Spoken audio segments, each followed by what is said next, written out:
En el principio, Dios creó los cielos y la tierra. Y la tierra estaba desordenada y vacía. Y el Espíritu de Dios se movía sobre la faz del abismo.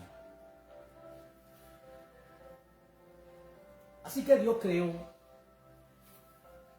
haciendo la luz y llamando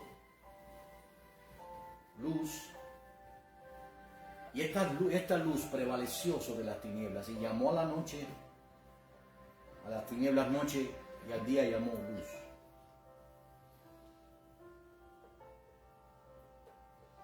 Dios separó las aguas de abajo de las aguas de arriba y llamó a esa expansión cielos.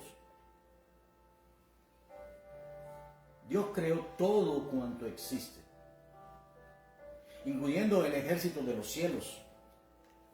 Y en el sexto día creó al hombre. Varón y hembra los hizo, e hizo al varón conforme a su semejanza, a semejanza de Dios fue hecho. Así que luego sopló aliento de vida, o rúa, que significa espíritu, en las narices del hombre.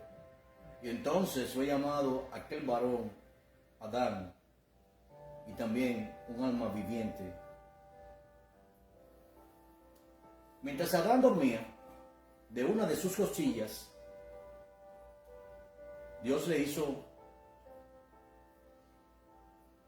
una mujer. Y cuando Adán despertó del sueño, la llamó varona, y fue llamada ella Eva. Pero Dios colocó a Adán y a su esposa, la cual él llamó varona, en un jardín, en el jardín del Edén. A este Adán Dios colocó para que administrase la tierra que él había creado. De tal manera que trajo a los animales frente a él, y el nombre que hoy tienen los animales se los puso a Adán. Y puso Dios el temor del hombre en los animales. Luego, obviamente, de la caída del hombre. En este caso, los animales eran diferentes a los que son hoy. Ellos no agredían, ellos no se alimentaban de carne.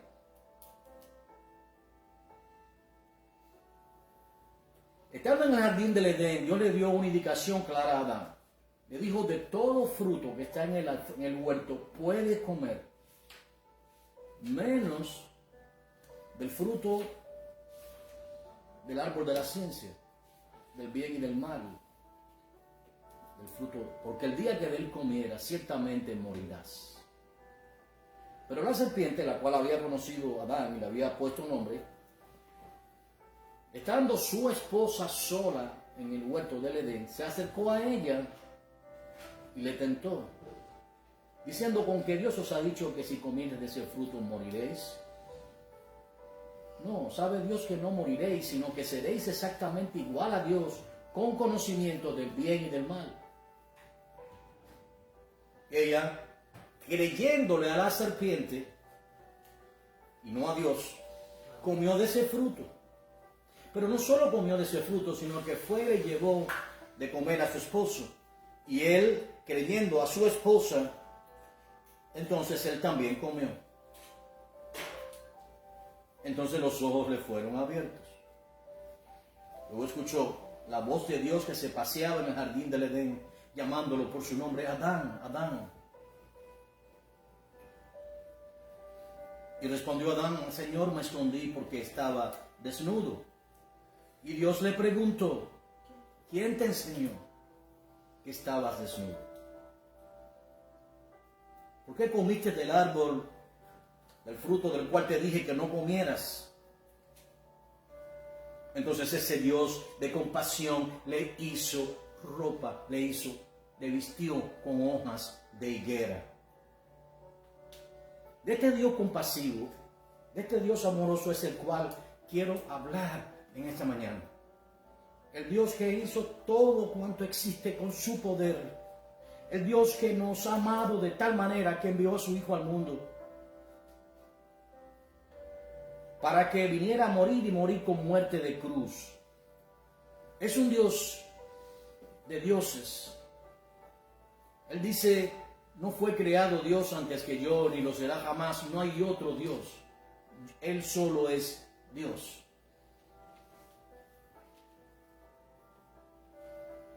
Cuando el hombre cayó, comenzaron a hacer lo malo los hombres delante de Dios. Génesis 6 describe la llegada de ángeles que tuvieron relaciones con mujeres y nacieron gigantes. Y comenzaron a contaminar la raza humana, creándose una raza híbrida, hijos de ángeles con mujeres. Y nacieron entonces gigantes en la tierra en aquellos días, llamados Nefilins o titanes. Y comenzaron a devorar los hombres y a beber su sangre. Así que entonces Dios dijo a Noé, el cual no se había contaminado, ni él ni su familia, en aquellas uniones terribles, donde incluso hasta los animales fueron contaminados con esas fornicaciones, que construyese un arca según las medidas que Dios le dio. Y por 120 años aquel predicador de justicia, con su testimonio, advirtió al mundo, pero el mundo no le creyó, porque la incredulidad estaba ya entre los hombres. La muerte había entrado por causa de un hombre, este es Adán, y los hombres habían comenzado a morir. Justo entonces, en el momento exacto, dice ahí en el libro de Génesis, en el capítulo 7, que cuando el tiempo se cumplió, aquellos 120 años, Dios mismo cerró la puerta del arca, habiendo entrado ya los animales y la familia de Lot dentro del arca. Y de esa manera, el mundo antiguo fue destruido. Y solo Noé y su familia vivieron de aquella generación. Pero de la descendencia de Noé y de la descendencia de Adán, porque los seres humanos descendemos de Noé a Adán. Entonces, Dios llamó a Abraham de Ur de los Caldeos, lo que es hoy Irak, con regiones de allí de Irak. Lo llamó y junto con él viajó escuchando aquella voz que le guiaba, a pesar de la presencia de la adoración de dioses cananeos. Y Abraham dejó todo, dejó su tierra y dejó su parentela. Escuchen bien esto, queridos hermanos, y recuerden las palabras del Señor, que no esté listo a dejar padre y madre, esposo e hijo por mí, no es digno de ser mi discípulo. Este Abraham, simplemente escuchando una voz, siguió las instrucciones de ese Dios que le había hablado. Y Dios le fue guiando a Lot. Y bendijo Dios en gran manera a Abraham, pero también por la bendición de Abraham fue bendito también, o fue bendecido también Lot, que era su sobrino. De tal manera que ellos comenzaron se hicieron sumamente ricos. Y ya sabemos cómo descendió Lot a Sodoma, cómo se extendió en sus fronteras, llegando a entrar en las tierras de Sodoma. Pero hablando de este Abraham, Dios le pidió un sacrificio sobre el monte Moriarty, su hijo, su único hijo en sacrificio. Isaac, el hijo de la promesa, parecía impensable para Abraham, que había esperado, siendo ya Abraham de 100 años y su cuerpo como hombre muerto, mientras que Sara había perdido la costumbre de las mujeres y ahora había visto el gran milagro de Dios. Había Sara quedado embarazada a pesar de no tener la costumbre de las mujeres, y él, su cuerpo siendo muerto como si un anciano de 100 años, pues entonces nació Isaac y la promesa se cumplió. Pero qué tal que ahora Dios le pide que ese propio hijo que él le dio se lo ofrezca en sacrificio sobre el monte Moriarty. Tal vez a nosotros nos parezca esto algo inconcebible, pero déjeme decirle que la práctica, el sacrificio de Dios, de seres humanos y de hijos incluso, para los dioses cananeos era común. Así que esto debió haber parecido tremendo a Abraham. Pero la Biblia dice que estuvo dispuesto a ofrecer su hijo, que incluso cuando subió al monte Moriarty no se proveyó de víctima, lo cual indica que había decidido sacrificar a su hijo verdaderamente. En el momento exacto, preparó el lugar donde se había sacrificado su hijo y levantó su cuchillo. Y en el momento en que lo fue a dejar caer sobre su hijo, entonces Dios le dijo: Abraham, detén tu mano. Y apareció inmediatamente un cordero atado en un zarzal. Era la víctima que sería el sacrificio que entonces Abraham ofreció a Dios en el monte Moriarty. De ese cordero hablamos en esa mañana. El cordero sustitutorio, el cordero que sustituye a usted y a mí en nuestro lugar. Porque nosotros caímos de la gloria de Dios. Romanos 3:23 dice: por cuanto todos pecaron, todos fueron destituidos de la gloria de Dios, no hay uno solo que haga lo bueno. Así que Dios entonces, que había inmolado al Cordero de Dios desde antes de la fundación del mundo, ahora lo traía a nuestros días. Así que entonces nació allí en Belén de Judá, de una mujer virgen llamada Miriam o María, quedando ella embarazada, estando ella comprometida con José. María era de Nazaret, José era de Belén de Judá, según la descendencia del rey David. Y un ángel le anunció a María que quedaría embarazada del Hijo de Dios, y que el Espíritu Santo vendría sobre ella y que ella quedaría embarazada. Y así ocurrió. Y vemos entonces cuando llegó el empadronamiento, el censo, y cada cual fue por su tribu.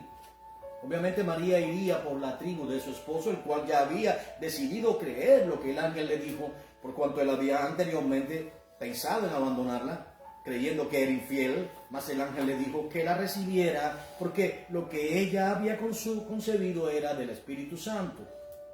Así que entonces ella fue con su esposo José a empadronarse, según era la costumbre de aquellos días, por cuanto José era de la tribu de Judá. Pero no hallando un lugar donde estar el niño, no hallando ningún hostel, ningún lugar, simplemente entonces el niño fue puesto en un pesebre. Y estaban unos animales al lado. Allí nació aquel a través del cual fue hecho el mundo. Juan lo describe de esta manera: en el principio, antes que el mundo existiera, era el Verbo. El Verbo era con Dios y el Verbo era Dios. Allí en el Evangelio según Juan, en el capítulo 1 y en el verso 10, dice que todas las cosas por Él fueron hechas, y que nada de lo que ha sido hecho fue hecho sin Él y para Él. En el mundo estaba aquel bebé, y aquellos sabios que venían del oriente siguiendo la estrella que les guiaba, llegaron a Herodes.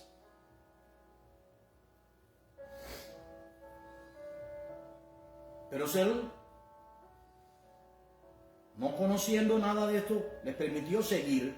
Y ellos fueron guiados por la estrella, la cual exactamente se puso sobre el lugar en que estaba el niño. Y cuando llegaron delante del niño, abrieron sus tesoros y derramaron delante de él todo objeto de adoración: oro, incienso, mirra, por cuanto él es rey, es sacerdote según el orden de Melquisedec, sumo sacerdote el sacerdote de nuestra profesión, y adoraron al niño. De esa manera el Señor comenzó a crecer. Pero antes de eso, Herodes había decidido matar al niño, por cuanto se había hablado que el Mesías nacería en Israel. La idea que tenían los judíos es que este Mesías vendría a ser un rey terrenal que establecería la paz para Israel y que pondría a Israel como cabeza de naciones, estableciendo un reino milenial. Ellos no habían entendido las Escrituras. Así que entonces Herodes mandó a matar a los niños de 2 años hacia abajo.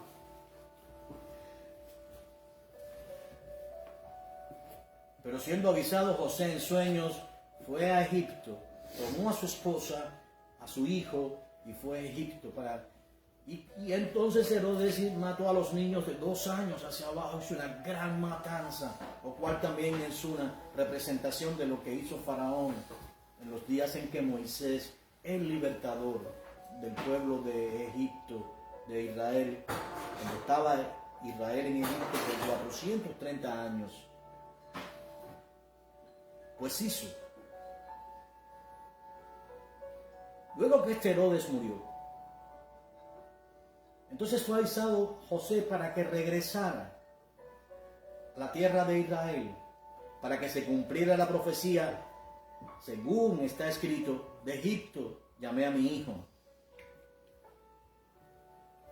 Y este José no vino a morar otra vez a Belén de Judá, de donde era nativo, de la aldea precisamente de David, sino que fue a la tierra de su esposa, es decir, a Nazaret.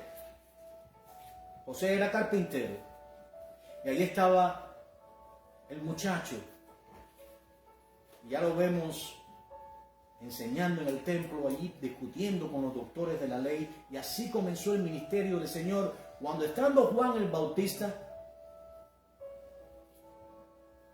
bautizando para arrepentimiento de pecado a los hijos de Israel. No se debe confundir el bautismo de Juan con el bautismo de la iglesia. El bautismo de Juan era para los hijos de Israel para arrepentimiento, preparando el camino del Señor. Y de pronto ve ante él aquel que era su primo, según la carne. Pero él no conocía que era el Mesías, mas ahora estaba frente a él. Pero el Espíritu le había dicho que aquel sobre el cual él viera descender el Espíritu en forma de paloma, ese es el Mesías. Y no solamente se vio al Espíritu Santo descender en forma de paloma, sino que se escuchó una voz desde los cielos que decía: este es mi Hijo amado, en quien tengo complacencia. Y se vio el Espíritu Santo descendiendo en forma de paloma sobre el Señor cuando emergió de las aguas. A partir de allí, entonces, el ministerio de Juan el Bautista comenzó a decaer. Porque él decía: es menester que yo mengüe para que él crezca. Y así comenzó. Y muchos de los seguidores, como Juan, de Juan el Bautista, entonces comenzaron a seguir al Señor. Este Juan fue decapitado por orden de Herodes. Cuando Salomé, la hija de Herodías, la cual era esposa de Filipo, que era hermano precisamente de Herodes, otro gobernador, una especie de semirrey, pues entonces Juan le decía que no era lícito tener la mujer de su hermano. Pero esto molestaba a Herodías, así que entonces Salomé hizo una danza que pudiéramos llamar hoy erótica, delante de Herodes y de sus grandes que estaban junto a él. Había allí un gran banquete, había orgías. Era el cumpleaños de Herodes. Así que entonces Herodes, en medio de su delirio, le dijo a Salomé: pide lo que quieras. Y ella entonces, aconsejada por su madre, pidió la cabeza del Bautista. Y le fue traída la cabeza, a pesar de que Herodes no quería matar a Juan porque le temía. Pero le fue traída la cabeza del Bautista en un plato.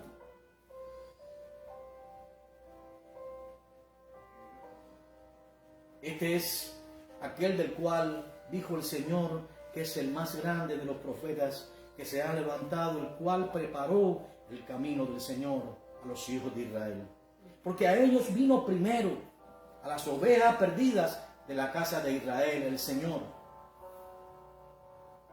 Así que entonces escogió 12 discípulos, pero uno de ellos era diablo.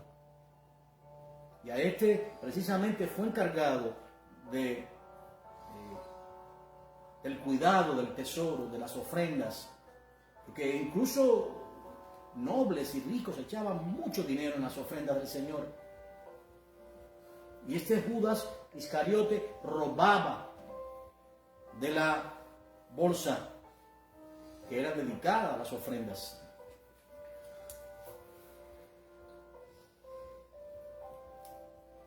El Señor Yeshua fue enviado, Jesús, a un mundo caído.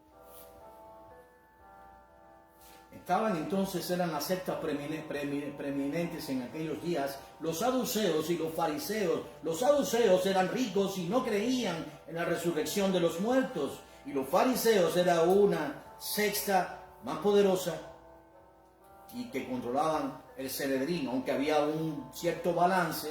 Pero por ejemplo, en aquellos días, en los días del Señor, Caifás era el sumo sacerdote, el cual era un fariseo.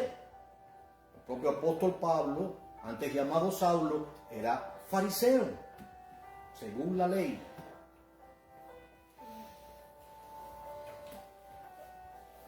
Ahora me gustaría que me acompañaran, por favor, y que todos estuviéramos meditando. Y por eso empecé de esta manera, entendiendo que vivimos en un mundo caído, donde no estamos solos.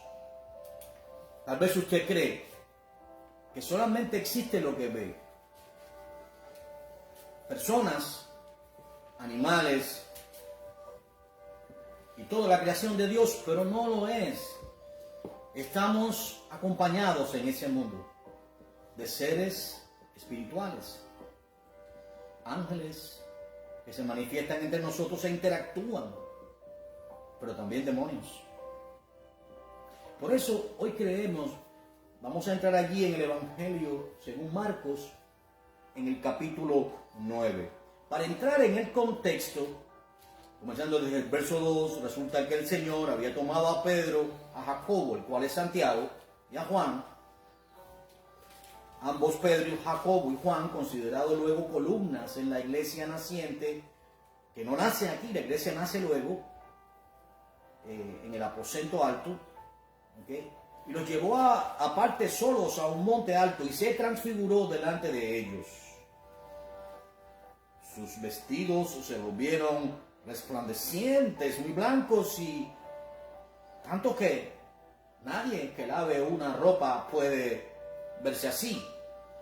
Así que entonces se transfiguró el Señor y aparecieron Elías con Moisés, que hablaban con Yeshua, con Jesús. Fue tan real aquella visión que Pedro mismo dijo: Maestro, permite que hagamos 3 enramadas, una para ti, otra para Moisés y otra para Elías. En realidad aquellos estaban espantados con lo que veían. Era aterrador aquella visión. Elías, recuerden, aquel profeta que nadie sabe de dónde viene, de los moradores de Galat, simplemente no se menciona genealogía, y aparece ahí en medio de la más grande apostasía en los días del rey Acab, cuando Jezabel, que era la esposa de Acab, había importado el culto a los Baales y a Astoret, la reina del cielo, Acera, que es la misma Semiramis, esposa de Nimrod, y había contaminado la tierra de Israel, e Israel ya no conocía al verdadero Dios. Así que entonces Elías hizo descender fuego del cielo para que se conociera quién era el verdadero Dios, Yahweh, y no los Baales, o en este caso Baal Mercat, que estaba en los días de Acab, en aquello que es el que se menciona. Había muchos Baales, pero este es el que se menciona, y también Acera o Astoret. Imagínense, y también Moisés, imagínense. Este Moisés, nacido de Jocabel, hijo de Jocabel, nacido esclavo, allí en Gosén, donde Israel entró, en cuando se decide la muerte de todos los primogénitos, de todos los varones, pues entonces Dios permite que el niño sea guiado por la hermana Miriam de Moisés, teniendo cuidado de él hasta que va a dar a las manos de la hermana de Faraón, la cual no podía tener hijos. Y este Moisés fue criado en el palacio en Egipto. Y era llamado un príncipe en Egipto. Pero viendo a uno de los hebreos que golpeaba a otro, entonces defendió al hebreo. Perdón, a un egipcio que golpeaba a un hebreo, defendió al hebreo. Y mató al egipcio. Y la muerte de un egipcio era considerado grave y merecía la muerte. Al próximo día descendió Moisés otra vez y vio a un hebreo que peleaba con otro. Y le dijo: ustedes son hermanos, ¿por qué pelean? Le dijo también: ¿quién te ha puesto a ti de juez y partidor? ¿Acaso vas a hacer conmigo lo mismo que hiciste con el egipcio? Entonces Moisés huyó. Y estuvo 40 años en Madián. Así que entonces Dios le llamó en la salsa que ardía y no se quemaba, para que fuese enviado a Egipto, a Faraón, donde él envió 10 plagas. Y por el brazo fuerte y extendido de Dios, luego de 430 años de esclavitud, entonces ese Moisés guió al pueblo de Israel durante 40 años. Y vemos que aquellos que salieron de la tierra de Egipto con una promesa de Dios de entrarles en la tierra que fluía leche y miel, no entraron, y no entraron. Subraye esto, por una sola razón: por incredulidad. Es exactamente el meollo del tema de hoy. La incredulidad, ¿cómo funciona? La incredulidad versus la fe. Salvo Josué y Caleb, entraron en la tierra prometida por cuanto dice el Señor que en ellos habitaba un espíritu diferente. Así que describo esto porque le aparecieron Elías y Moisés, y para que entiendan por qué estaban espantados. Dice ahí en el verso 7 del Evangelio según Marcos, en el capítulo 9, que vino una nube que les hizo sombra, y desde la nube hubo una voz que decía: este es mi hijo amado, a él oíd.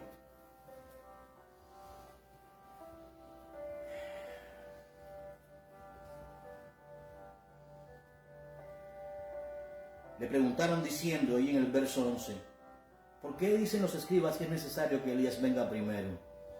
Dice: Elías a la verdad vendrá primero y restaurará todas las cosas, y como está escrito del Hijo del Hombre, que padezca mucho y sea tenido en nada. Amén. Ahora vamos a entrar de lleno ahora ahí en el verso 14.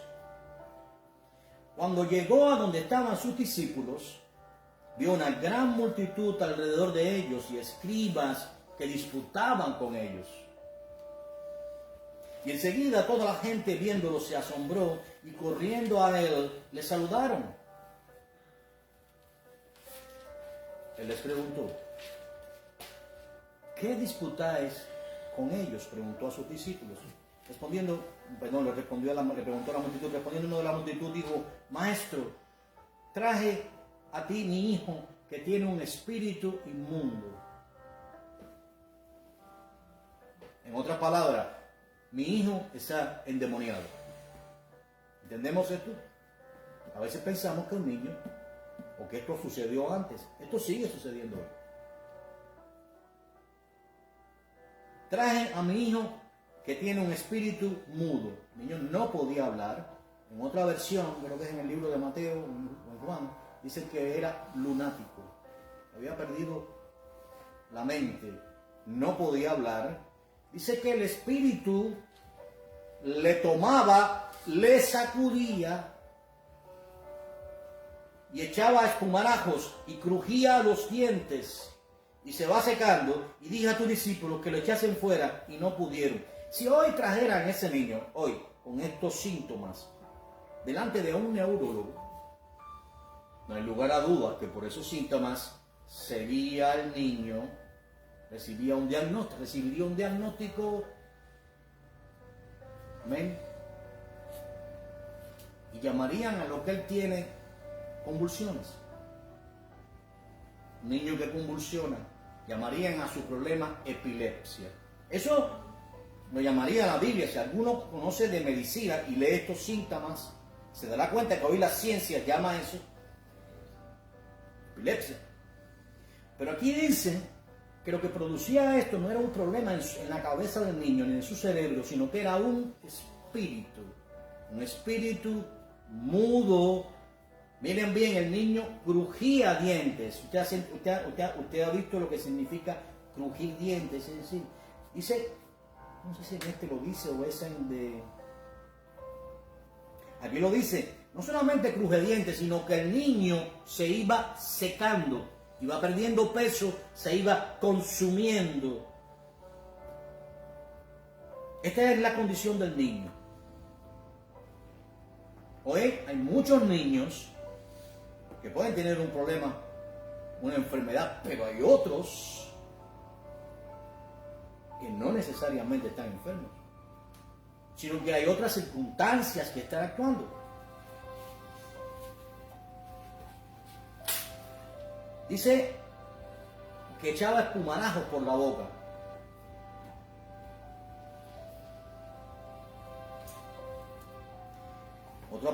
Otra descripción de esta cita dice que lo echaba en el agua y en el fuego, el espíritu. ¿Para qué? Para matarlo. Para matar al niño. Satanás vino a hurtar, matar y destruir, dicen las escrituras. Los demonios responden a él. Y para entender esto vamos a explicar, porque hay muchas personas que creen que hay ángeles caídos y que esos son los demonios, nada más alejados de la realidad. ¿Quiénes son los demonios? Recuerden aquellos Nephilim, hijos de ángeles, que nacieron como seres híbridos, en parte angélicos y en parte humanos. Los ángeles no mueren. Por lo tanto, cuando ocurrió el diluvio, las almas de los hombres que estaban en el diluvio descendieron al Seol, porque allí iban las almas.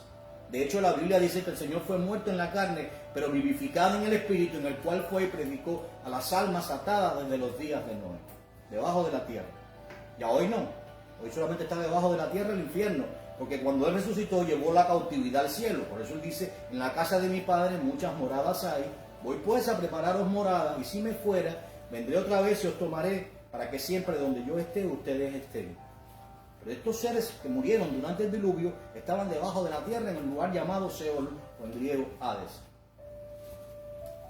Pero ¿qué tal de los Nephilims? Ellos también murieron.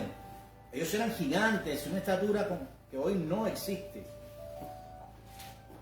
Gigantes, y además tenían las costumbres de devorar a los hombres y beber su sangre. Tuvieron relaciones no solamente con seres humanos, sino con animales, mujeres y hombres. Eran homosexuales y también practicaban la zoofilia, lo que se conoce como relación con animales. La tierra por eso se contaminó completamente, y de ahí la destrucción del mundo antiguo. Ahora, estos espíritus salieron, estas almas salieron, y quedaron como seres descarnados. ¿Buscando qué?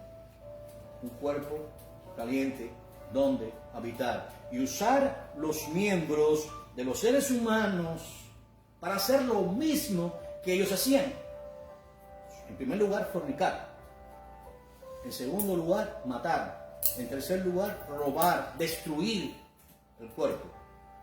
Y son capaces de comprimirse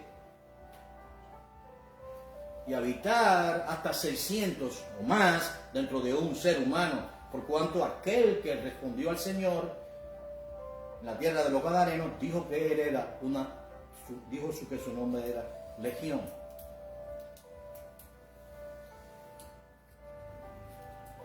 Ahora, este niño es una habitación de demonios. Su cuerpo estaba siendo usado por los demonios, y estos demonios, querían destruir al niño, querían matarlo, y el padre estaba aterrorizado. Probablemente había acudido a muchos religiosos y nadie le daba una solución, pero había escuchado que había alguien delante del cual los demonios retrocedían. Y había entendido, había pensado que sus discípulos que le seguían, que también habían echado fuera demonios antes, o sencillamente estaban con él, también serían capaces de hacerlo, pero ellos no pudieron echarle fuera.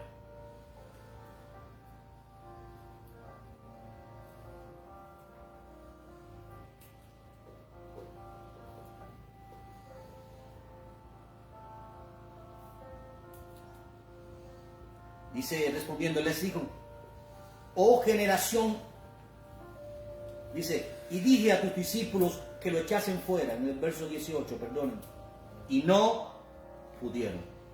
No pudieron. Es decir, el demonio se rió de ellos. No salgo. ¿Por qué?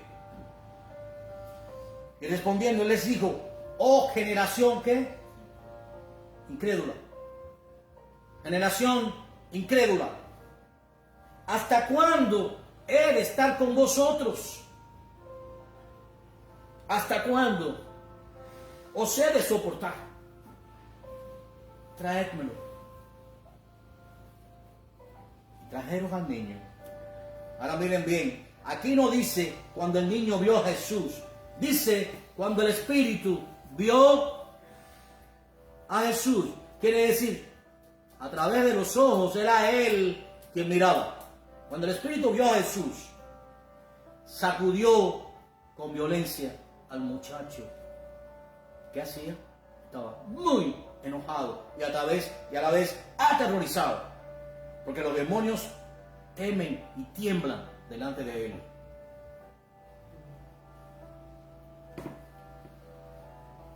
El niño cayó en tierra. Amados, esto es algo importante. Esto es algo importante de entender y algo que tenemos que aplicar. El Señor nos envía. El Señor es compasivo. El Señor desea usarnos. Somos su cuerpo. Somos su iglesia. Tenemos su autoridad. Pero tenemos que entender que sin fe es imposible agradar a Dios. Dice, cayó en tierra el muchacho y se revolcaba. Miren, se revolcaba. Miren la desesperación como estaba destruyendo aquel cuerpecito. Miren el odio. Yo me quedo asombrado cómo las personas interactúan con los demonios. Tienen en su casa ídolos abominables de piedra. Toman una piedra y le colocan 2 conchas en los ojos y una concha en la boca. Y hasta le ponen juguetitos para que juegue. Y dice, ese es el Dios que me abre el camino. Y lo adoran los lunes. Tienen ídolos abominables, hierros que guardan en los closets. Dicen que son los guerreros que le van a defender. Y no saben que están interactuando con demonios. Luego tienen hijos enfermos. Luego tienen maldiciones en sus vidas y aunque por un momento tengan prosperidad, luego entonces viene la destrucción. Satanás no es amigo de nadie. ¿Cómo usted puede interactuar con alguien al cual usted cree que puede manipular cuando usted es un ser humano de carne y hueso? Y cuando esos demonios tienen el poder para matarte a ti, a tus hijos, y a los hijos de tus hijos, y a todo el que esté en tu hogar. No solamente estás en peligro tú, están también tus hijos. Hay otros que usan y se van a los ídolos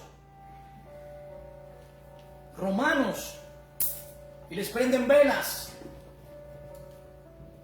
Y le piden a un ídolo de yeso que tiene boca y no habla, tiene oídos y no escucha, los hagan en procesión, les rezan y dicen, ese es el Dios o este es aquel que intercede por mí. Cuando hay un solo mediador Y no me venga con el cuento de lo contrario. Mediador e intercesor son sinónimos. Hay un solo mediador entre Dios y los hombres, Jesucristo hombre, el cual se dio por nosotros. Entonces están rindiendo culto. Ellos creen que es a un santo o que es a María, la romana, pero no lo es. Le están rindiendo culto a los demonios. Mira, ellos no diferencian entre un ídolo romano y un ídolo africano. Cuando las personas practican artes marciales, queridos hermanos, no se ponen delante y se humillan delante de la imagen de Buda o de un cuadro, o hacen. Todo esto tiene que ver los ritos, los rituales. Por ejemplo, la práctica del yoga. ¿Qué es la práctica del yoga? La meditación, dejar tu mente en blanco. Cuando tú dejas tu mente en blanco, alguien toma el control de tu mente. Alguien toma el control tuyo. Todas estas prácticas hinduistas, budistas, son puertas que se abren en tu vida, en tu casa, en tu familia, a Satanás mismo y a los demonios. Es por eso el peligro. Y a veces ni siquiera son personas que son incrédulas y están viviendo en casa con otras personas que tienen estas prácticas, pero empiezan a escuchar voces. Porque no solamente es a través de la adoración.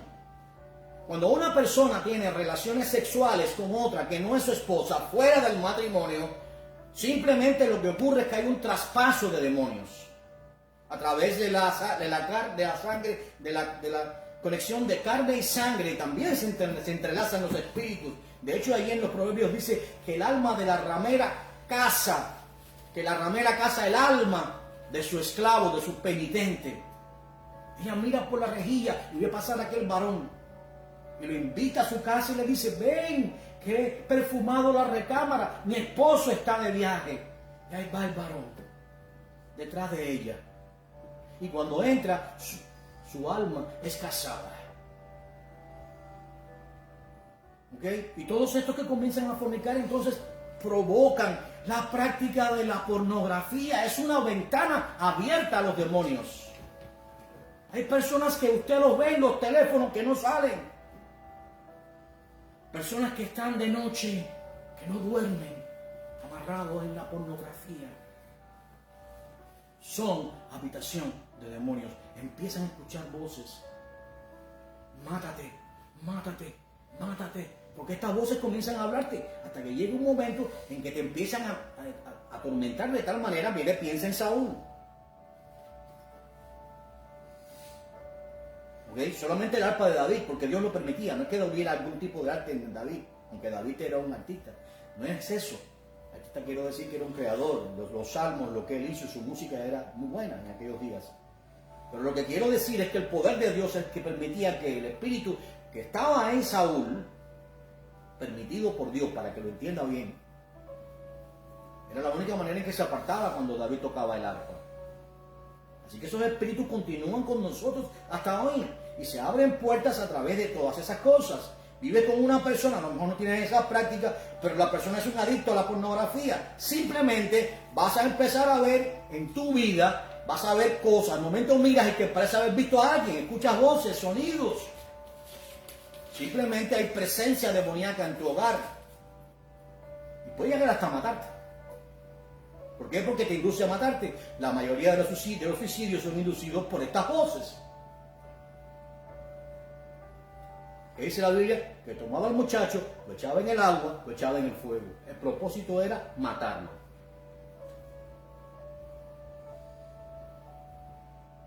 Pero los discípulos no pudieron echarle fuego.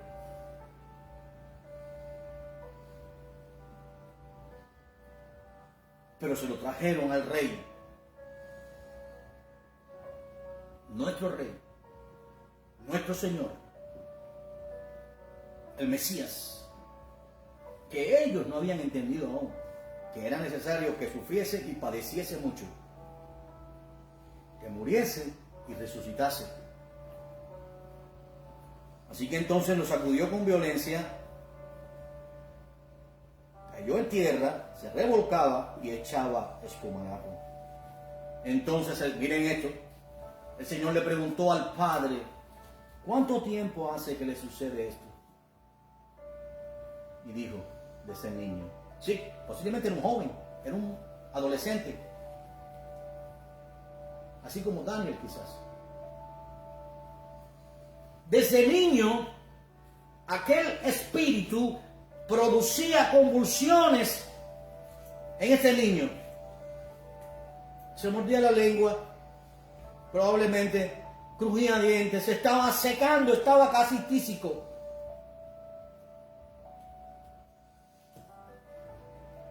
Satanás lo había esclavizado, como muchos de los que sirven a los demonios con estas prácticas de brujería, de idolatría, son esclavos de Satanás. Y atraen la ira de Dios sobre ellos.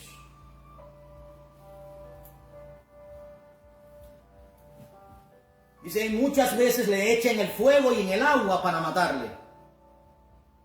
Pero si puedes hacer algo, he aquí, el Dios de misericordia, el Dios que dice, misericordia quiero y no sacrificio. El misericordioso Señor, el Cordero de Dios, ten misericordia de nosotros y ayúdanos. Mire, cuando usted le dice a Dios, cuando te pones de rodillas y te confiesas como un vil pecador, no te justifiques delante de Dios, porque si te justificas, tus oraciones no van a pasar del techo. Desnúdate delante de Él, dile, Señor, soy un vil pecador. He hecho lo malo delante de ti. Te he ofendido desde niño. En maldad fui concebido. En maldad, escuchen bien esto, fui concebido, sí. Y ahora, Señor, mira la situación de esclavitud en la cual me encuentro. Mira a mi hijo, mírame a mí. Ten compasión de mí, Señor. Ten compasión. Me arrepiento de haberte ofendido. Límpiame, Señor, si mis pecados fueran más rojos que el carmesí. Señor, tú lo puedes emblanquecer más que la nieve. Perdóname, límpiame y ayúdame. Si usted hace esa oración con fe y se pone de rodillas, entonces el Señor la escucha y verá la respuesta de Dios en su vida. Y será libre usted y su hijo. El conocer la verdad le hace libre. Sea libre de ese yugo, sea libre de esa atadura perversa. El Señor quiere hacerle libre. Él es muy misericordioso. Ayúdanos, Señor. Ahora hay una condición. Hay una sola condición. Dice el Señor que no necesita tus obras. Que no necesita que vayas y le ofrezcas $1,000, ni que te arrodilles, ni que vayas de rodilla, ni que te golpees, ni que prometas nada. Escucha bien esto. Él no demanda de ti tu dinero. Él no demanda de ti tu dolor o tu castigo. Porque a veces las personas tienen la impresión de que a través del castigo alcanzan el favor de Dios, el castigo personal de uno, y se golpean. Pero esa era la práctica antiguamente de los sacerdotes de Astoret. Se golpeaban, se sacaban la sangre, los de Baal, pensando que de esa manera su Dios se movería. El Señor no quiere tu castigo. Nuestro castigo fue sobre Él. Y si nuestro castigo fue sobre Él, ya tú no tienes que pagar ese castigo. Hay una condición, una sola. Y está aquí. Escúchelo bien. Escríbalo en las tablas de su corazón. Créalo. Y nunca se olvide de esto. Si puedes creer, al que cree, todo es posible. Y una condición para que ese demonio salga. Si puedes creer, al que cree, todo es posible. ¿Puedes creer, varón? ¿Puedes creer, mujer? ¿Puedes creer, hermano? Porque aquí esto vamos a entrar ahora para terminar en el punto final. ¿Puedes creer tú, mi hermano? Pero usted se está refiriendo a mí como si yo no creyera. Yo soy un cristiano. Te vuelvo a hacer la pregunta, la he hecho a propósito. ¿Puedes creer, mi hermano? Inmediatamente el padre del muchacho clamó y dijo, miren bien esto, miren bien, creo, ayuda, ¿qué? Mi incredulidad. Así que ahora no solo es misericordioso, sino que reconoce que puede dudar, pero que por favor, fortaléceme, ayúdame, porque soy incrédulo de naturaleza.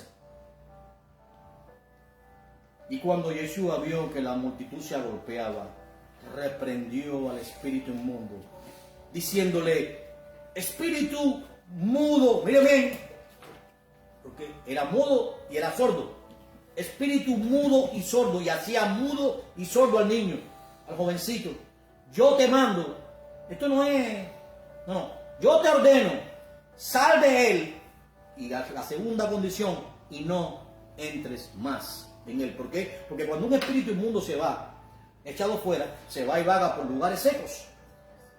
Porque recuerda de donde él murió, en el diluvio. Pero no haya reposo, entonces dice, regresaré a mi casa. ¿Cuál es su casa? La habitación, el cuerpo humano, de donde salí. Entonces va y toma a otros 7 espíritus peores que él. Y entrando en el niño, en el joven, en la mujer, en el varón, en el anciano, el estrado posterior de la persona, viene a ser peor que el primero. Por eso le dijo, el Señor ayudó la incredulidad de este varón, de este padre. Vete y te ordeno además que no vuelvas a entrar. Ahora queda la pregunta. Y aquí está. Entonces el espíritu clamando, fíjese, y sacudiendo al niño con violencia, salió. Y el niño quedó como si hubiera muerto. No se movía. Miren el impacto, miren ese niño lo que tenía habitando dentro de él. Horrible. Quedó como muerto. De modo que muchos dirían, pero lo mató. Un momento. Ahí está el autor y consumador de la vida. Este es el autor y el consumador de la vida.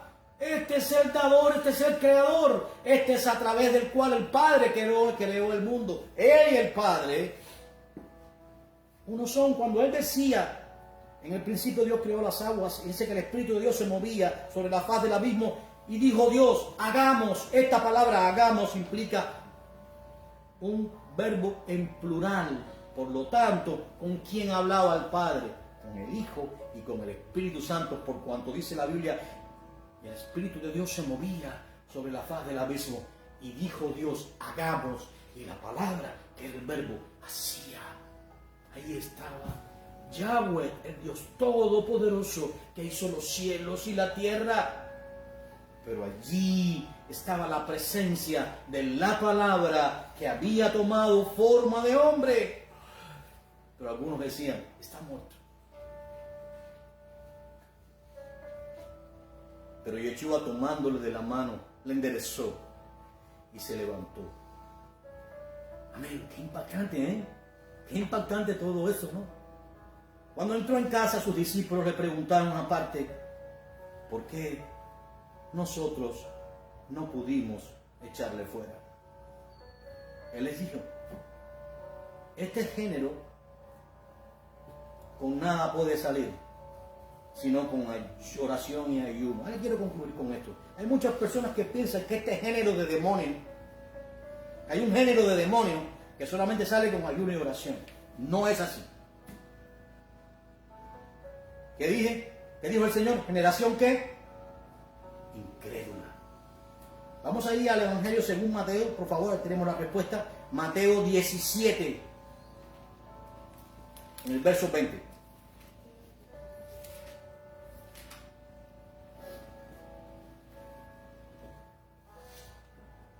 Esa misma cita, lo único que descrita por Mateo.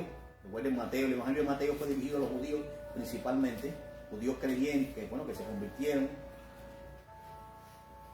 Dice ahí en el verso 19, vinieron entonces los discípulos a Yeshua aparte y dijeron, ¿por qué nosotros no pudimos echarlo fuera? Que dice aquí, dice en el verso 20, por vuestra poca fe. Porque de cierto os digo, que si tuvieres la fe como un grano de mostaza, diréis a este monte, a tu monte.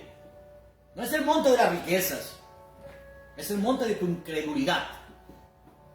Fuera, pásate de aquí hacia allá y se pasará y nada os será imposible. Pero este género no sale sino con oración y ayuno, lo cual significa, aunque este es un verso que aparentemente fue incorporado hace 500 años, no hay un acuerdo entre los eruditos. Pero de cualquier manera, el mensaje es este. ¿De qué manera nosotros podemos ejercitar nuestra fe si no con esa relación personal con tu Padre, lo cual es la oración? ¿Y por qué no ayunar? El Señor le dijo, ayunen para que no entren en tentación. Sí, está muy bien ayunar, está muy bien esa oración a través de esa fe, de esa oración, a través de esa relación con tu Padre, a través de confiar en Él, entendiendo que en cada paso que tú das, Dios va contigo, que Él no te deja, que Él no te desampara, que el ángel de Él acampa alrededor tuyo, te guarda, te defiende y que Él va a cumplir el propósito. Es Él quien pelea por ti, no eres tú. Así que entonces, si tú vas en su nombre a echar fuera a este demonio y a libertar a este joven, hazlo en su nombre.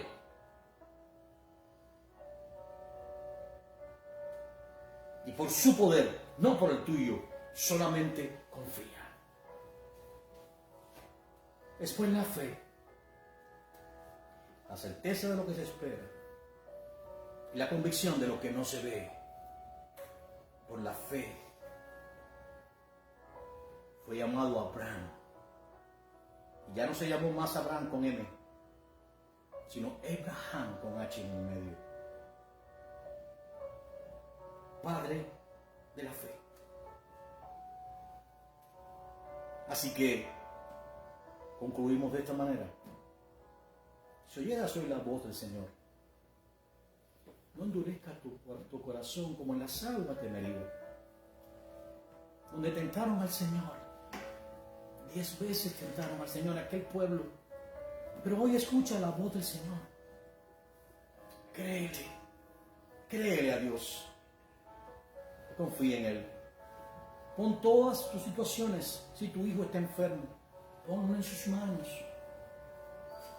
Alguien debe orar por ese niño. Alguien debe imponerle las manos. Alguien debe echarle fuera ese demonio. Y si no, ponte de rodillas en tu lugar. Y si no eres un creyente, ahora mismo arrepiéntete. Y Señor, me arrepiento de todos mis pecados. He pecado contra el cielo y contra ti. He hecho lo malo delante de ti, Señor. He sido un vil pecador. Perdóname, Dios. Límpiame con toda mi maldad. Echa mis pecados en el fondo del mar. No te acuerdes más de ellos. Confieso que te he ofendido en todas las maneras posibles. No solamente de mente, de pensamiento, sino simplemente con mis acciones. Perdóname, Señor. Ten compasión de mí. Ayuda a mi incredulidad. Ahora te ruego que seas mi Salvador. Que escribas mi nombre en el libro de la vida, del cual nunca se borrará, si has creído genuinamente.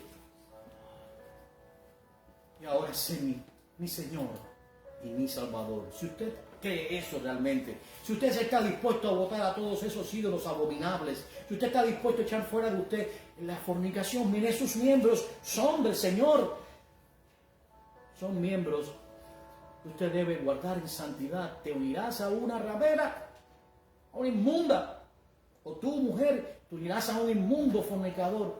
Huye de la fornicación.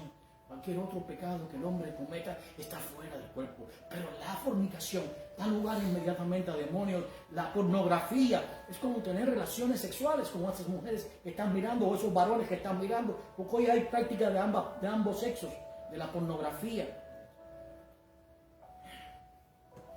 Amados, los días que vivimos son los días como los de Lot. Sodoma y Gomorra ha tomado lugar en el mundo entero. Esas prácticas de homosexualismo, esas prácticas de fornicación, la violencia se ha aumentado en el mundo entero. Es el tiempo de mirar a nuestro Creador y arrepentirnos de nuestros pecados.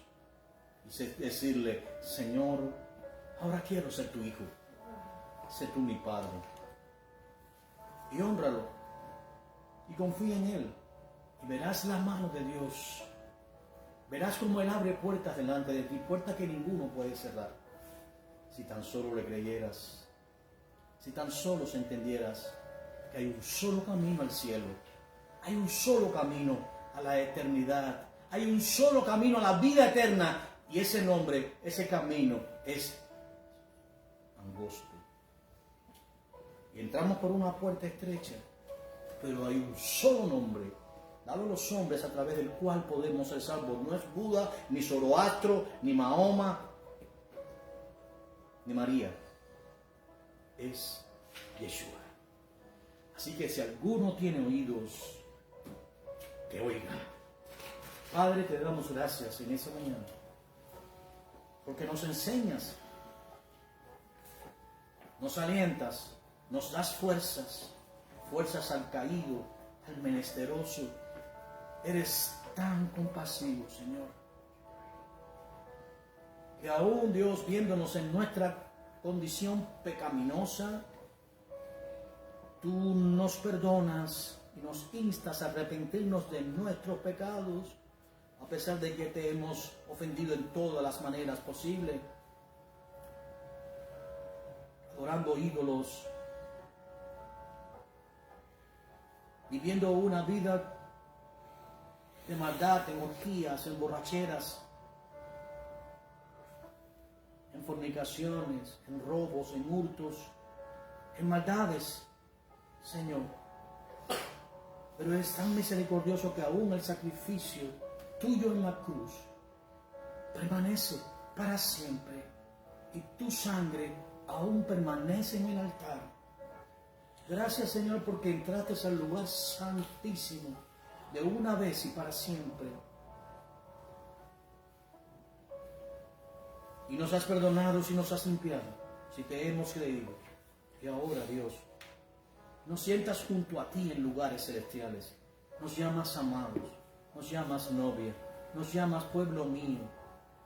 Padre eterno, no podemos entender cuánta misericordia, pero solo podemos alabar tu nombre y glorificarlo. Y rogarte, Dios, que nos ayudes en nuestra incredulidad, y que seamos creyentes y no incrédulos, y que caminemos siempre confiados en ti. Que el temor nunca anide en nuestros corazones, porque es exactamente lo que se opone a la fe. Por eso tu palabra dice que solo los valientes heredarán el reino de los cielos, porque no nos has dado espíritu de temor, sino de dominio propio, si estamos en ti. Por eso ayúdanos, Dios, a continuar este viaje a la eternidad, en este derrotero de la vida en el tiempo que nos queda. Asido de ti, de tus mantos, asido de tu vestido, Señor. Tú nos guiarás a puerto seguro, tú nos llevarás más allá, Señor. Y si aún nos toca partir, también nos resucitarás y nos darás un cuerpo glorificado para nunca más ver muerte, para morar junto a ti, Señor. En la nueva Jerusalén que desciende del cielo como esposa ataviada, Señor. Allí, Señor, eternamente y para siempre, donde nos tienes preparado cosas que ojos no vio, ni subió jamás a corazón de hombre. Por eso, Dios, te alabamos, te glorificamos y te exaltamos. Te rogamos por aquellos que están atados en la fornicación, en la pornografía, en la idolatría. Los que mienten de continuo, Señor. Los que roban, los que odian, Señor. Ayúdanos a amar a nuestros prójimos, a nuestros enemigos, a perdonarles, Señor. Ayúdanos, Dios, a ser la sal de la tierra y la luz de ese mundo. Señor, nos humillamos ante ti, Rey de Reyes y Señor de Señores. Te decimos, Abba, Padre. Abba. Señor, gracias, Elión. Gracias, Shaddai. Gracias, Jireh. Gracias, Rafa. Gracias, Yahweh. Shaddai. En el nombre de Yeshua oramos. Amén y amén. La paz del Señor sea con cada uno. Dios les bendiga.